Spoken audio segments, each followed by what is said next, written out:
So Jerry Stackhouse. Jerry Stackhouse. Do you want me to take this one first so that you don't have to get the blame for going off on him? Yes. I mean, this is something I've been waiting to do for a while. And I have done since the day he got hired. I said Stackhouse was a bad hire.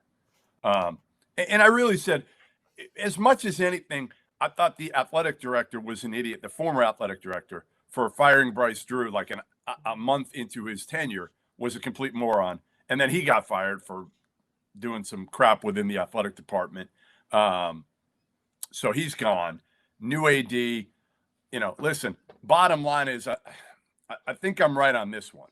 I may not have been right about Juwan Howard, okay? But most times I've been right about the former NBA player who has $100 million in their account not being prepared to work hard enough in college basketball. Chris Mullin, Patrick Ewing. Now we got Stack, who blew his stack last night. And the bottom line was Stack threw his players under the bus. Something you do not do. He threw a freshman. You didn't like that? He blew his stack? Oh, man. No, that was good. I actually wish I thought of that. That was pretty good. Here's my favorite quote from Jerry Stackhouse. After they lost to Arkansas by 20 and are 0-5 in SEC play. So here's one of them. So somebody asked him, is it just an attitude effort thing? Yeah, I just think it's a focus thing.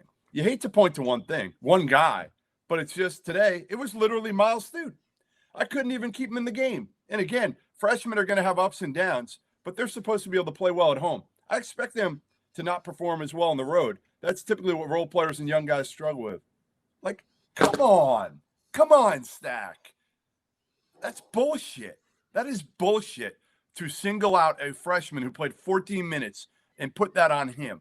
You played at a high level. Maybe you were so good that it motivated you, but it's a freshman. It's a freshman in the middle of a damn pandemic. Get a clue. Be a leader. Come on. Yeah, at some point, and I remember my dad was a teacher, and one of the things that he used to say was that if every student failed a test in his class, then he didn't do a very good job teaching. Right. If his guys weren't ready to learn and didn't learn, then it was on him as a teacher. And I think that kind of applies here too, right? Like Jerry Stackhouse in his career is 15-28 overall. He's 3-20 in the SEC. He sucks. He's done a garbage job, period. And at some point you kind of have to turn the camera on yourself. And look, it's not like he didn't have talent either. Right.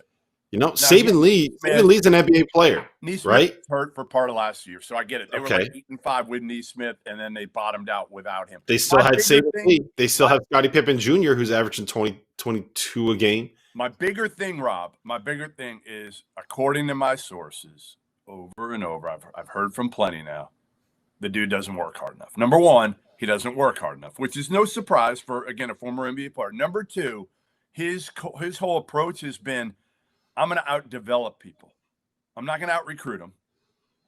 I'm going to out-develop them. Yeah, like that doesn't work in college basketball. Unless you're like Tony Bennett. You're not out-developing people. You're listen, yeah, you did a great job with the 905 team, okay? The 905, the Toronto Raptors G League team that he won the title with a few years ago. Well, do you know who was on that team, Robert? Do you have any idea who he had on that team that he won the title with? Give it to me. He had Pascal Siakam and Fred VanVleet on that team. like Talia could have coached that team to the title. They're playing against like Troy Williams and Kyle Wiltshire, and he had friggin' 2 fringe NBA All-Stars on his team. He developed them. That's what it was. Stackhouse developed. Here's the team he went up against. Ready? Here's the team. He had Siakam and VanVleet. The starting 5 for the Rio Grande Vipers in the series, in the championship series. JP Tokoto. I know I pronounce his name wrong every time. Kyle Wiltshire. These are some tough names. Chinanu Onuaku from Syracuse, right? Syracuse? Nope, that was Arinze. Chinanu's from Louisville.